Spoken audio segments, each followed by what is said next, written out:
Florida میں جین اور کرک horns اپنے گھر پر تھینکس گیونگ کی دعوت کا اہتمام کرتے ہیں۔ جین ہر سال اپنے خاندانی طریقے سے کھانا تیار کرتی ہیں۔ میری والدہ یہی طریقہ استعمال کرتی تھیں، یہ ہمارے گھر کی روایت ہے۔ ان کی بیٹی کیلین کا کہنا ہے کہ اسے یہ سب کھانے بہت پسند ہیں، خاص طور پر میٹھے کدو کی مٹھائی۔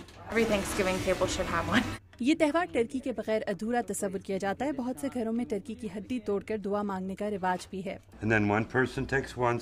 جب آپ اس طرح سے دعا مانگتے ہیں تو جو سب سے آخر میں دعا مانگتا ہے اس کی دعا قبول ہوتی ہے۔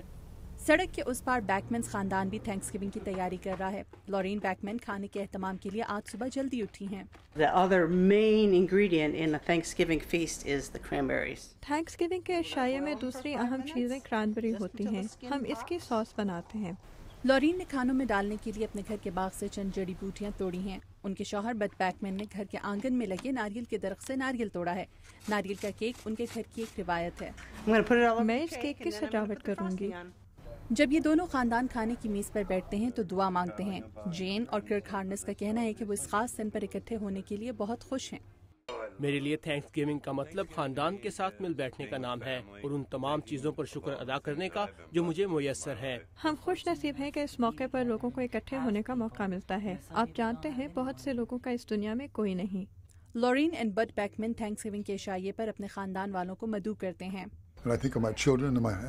مجھے اس موقع پر اپنے بچوں پوتے پوتیوں کا خیال آتا ہے اور اس چیز کا کہ خدا نے مجھے کن نعمتوں سے نوازا ہوا ہے۔